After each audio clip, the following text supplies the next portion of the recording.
এবার ডক্টর ইউনূসের সঙ্গে বৈঠকে অস্বীকৃতি জানালেন ব্রিটিশ প্রধানমন্ত্রী স্টারমার্ক। সত্যি এ ঘটনা আমাদের বাংলাদেশিদের জন্য, আমাদের বাঙালিদের জন্য খুবই লজ্জাজনক। যেন মুখ দেখানোই যাবে না এমন।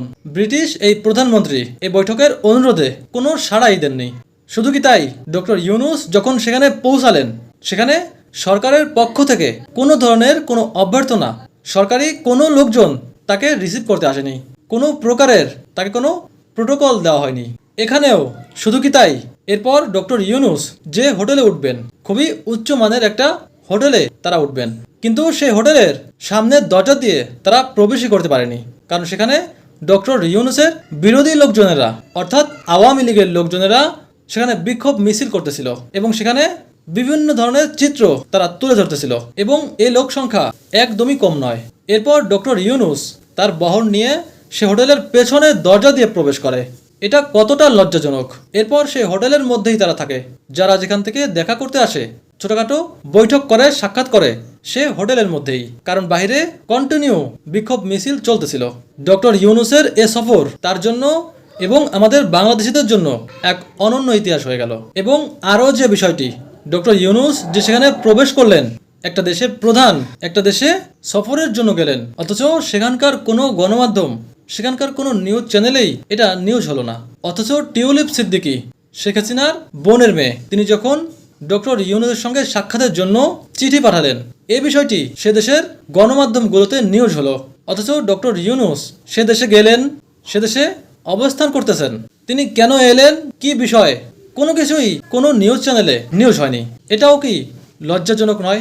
আসলে ডক্টর ইউনূসের এ পুরো সফর ঘিরেই আমাদের বাংলাদেশিদের জন্য খুবই অপমানজনক। এবং আমার মনে হয় এমন ঘটনা বাংলাদেশের কোনো প্রধানমন্ত্রীর সঙ্গেই কোনো দেশে ঘটেনি। আমার মনে হয় একটা লোকের ভুলের কারণেই এমন ঘটনা ঘটেছে। সেটি হলো ডক্টর ইউনূসের প্রেস সচিব শফিকুল আলম। দেখেন, তিনি কিন্তু বাংলাদেশে থাকা অবস্থায় 10 তারিখের আগে দুদিন যাবৎ তিনি বলতেছিল ডক্টর ইউনূস লন্ডনে সফরে যাবে, তিনি সেখানে গিয়ে কি কি করবে সবকিছু তিনি বলতেছিল। অথচ সেখানে যাওয়ার পরে তার কথার একদমই মিল নেই।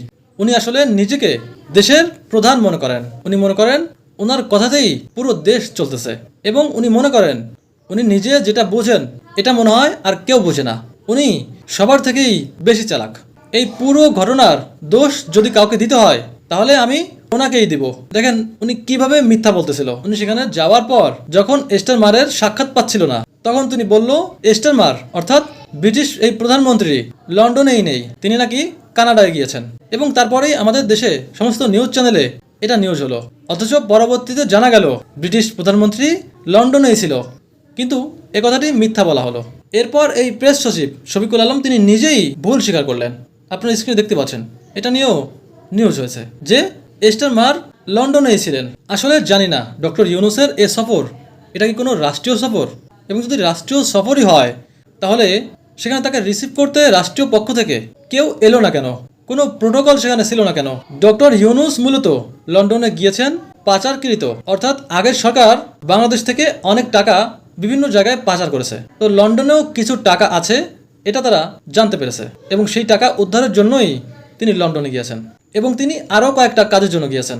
ডক্টর ইউনূস নিজে একটা পুরস্কার পাবে, সেখানকার রাজা চার্লস তাকে এটা দিবেন, কিন্তু এটাও সম্ভবত তিনি পায়নি। দেখেন এই প্রেস সচিব কতগুলো মিথ্যা কথা বলতে পারে। এই কথাগুলো কিন্তু আমরা তার মাধ্যমেই জানতে পেরেছি। তিনি বাংলাদেশে থাকা অবস্থাতেই এই কথাগুলো বলে গিয়েছেন।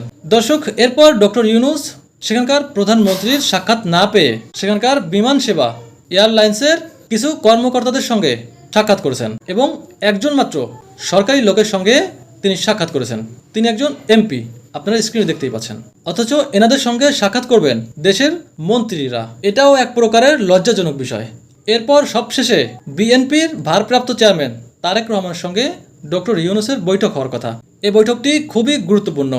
বাংলাদেশের নির্বাচন বিষয়ে সেখানে কথা হবেন। ঠিক কবেই নির্বাচন হচ্ছে এটা সম্পূর্ণভাবে জানা যাবে। দেখেন, আমার কাছে সবচাইতে বেশি যেটা খারাপ লাগতেছে সেটা হলো লন্ডনের বিভিন্ন জায়গায় ডাস্টবিনে ডক্টর ইউনূসের ছবি লাগানো হয়েছে এবং সেখানে সবাই ময়লা ফেলতেছে।